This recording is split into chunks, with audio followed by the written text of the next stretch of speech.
Over the last week or two, I've been thinking a lot about Maurice Collis's words in my last podcast, where he believed a big error of the British was in ruling Burma to do it only in their own interest and not think about Burmese interests.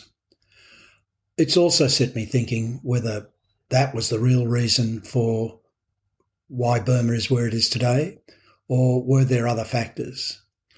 Of course, as Nell Adams points out in her book My Vanished World, she believes the signing of the Panglong Agreement in 1947 was the start of the long downfall.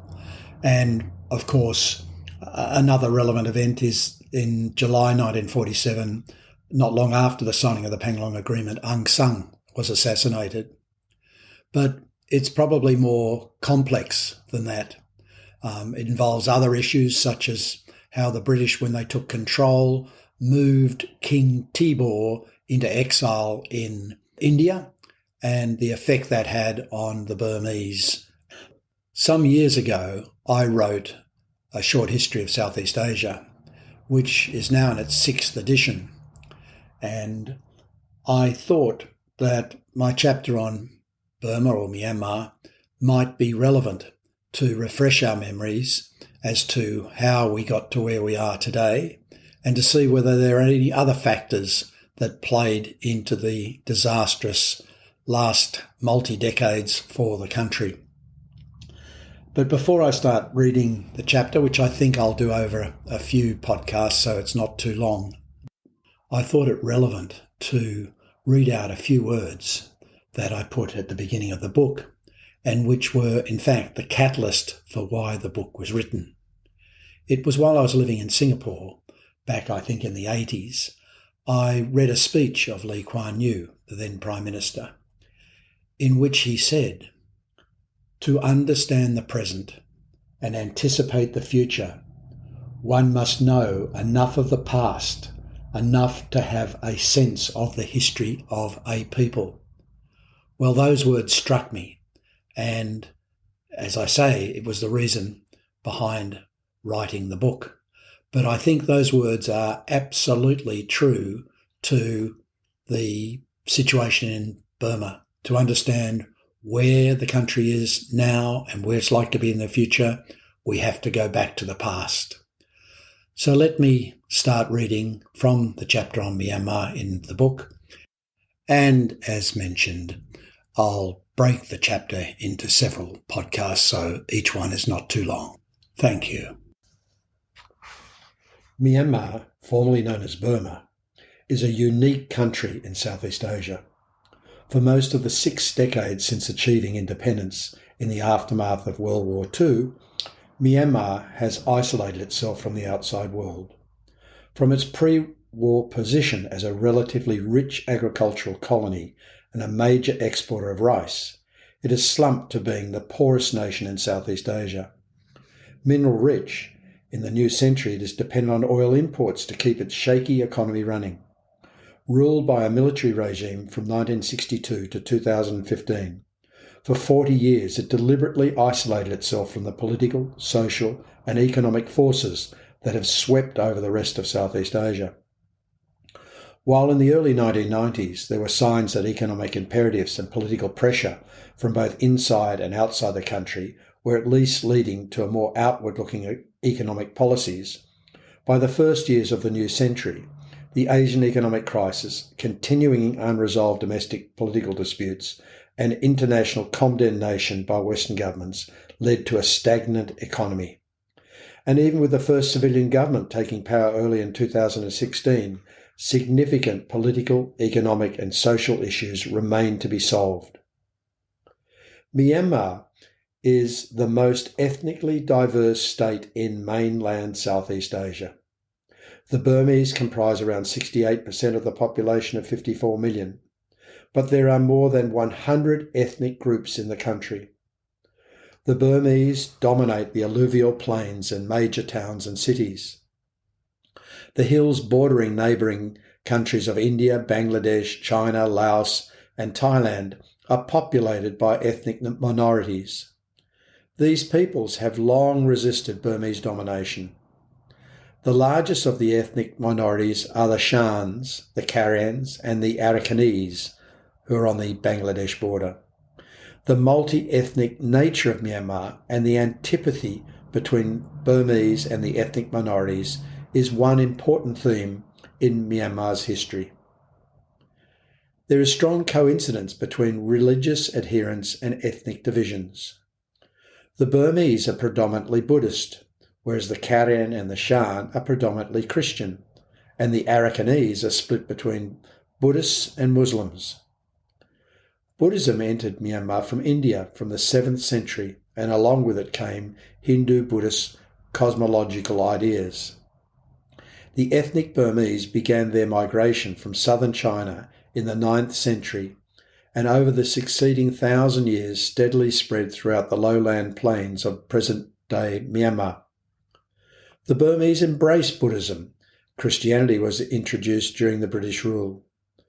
British missionaries evangelised amongst the animistic hill tribes, converting the Shan, Karen and other ethnic minorities to the Christian faith.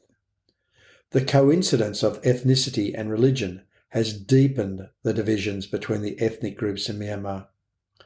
A second major theme in Myanmar's history is a deep concern about its neighbours.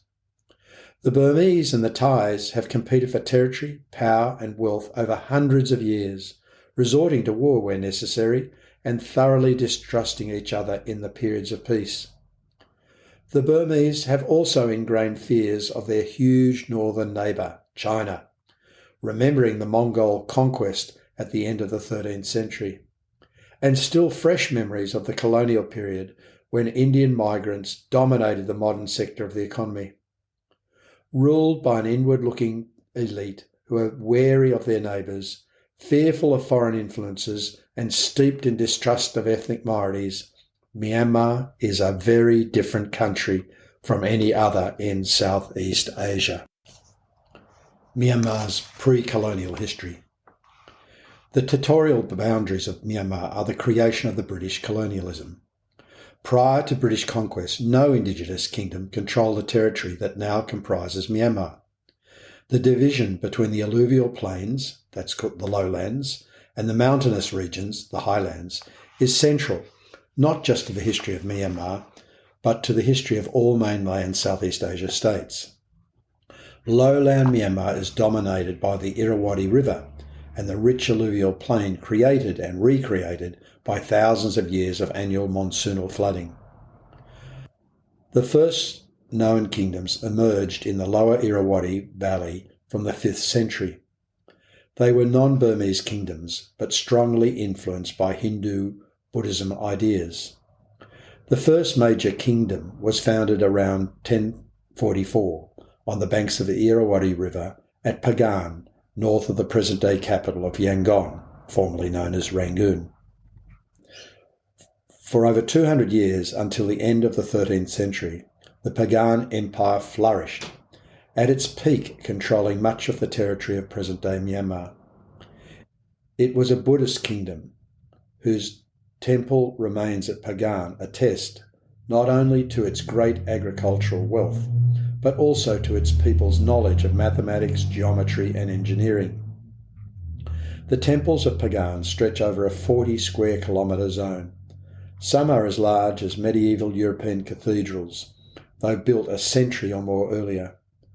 Pagan remains a golden era in the Burmese mind, when a strong, prosperous Burmese kingdom created beautiful temples and religiously inspired works of art, and was a renowned centre for Buddhist scholarship. The first Burmese kingdom was destroyed by a northern invader. Pagan was attacked by the Mongols from China at the end of the 13th century. The city of Pagan itself was sacked and subsequently abandoned. Only the temples remained under the control of Buddhist monasteries. In its place for the next 300 years were a series of small competing rulers, all of whom failed to recreate the glories of Pagan.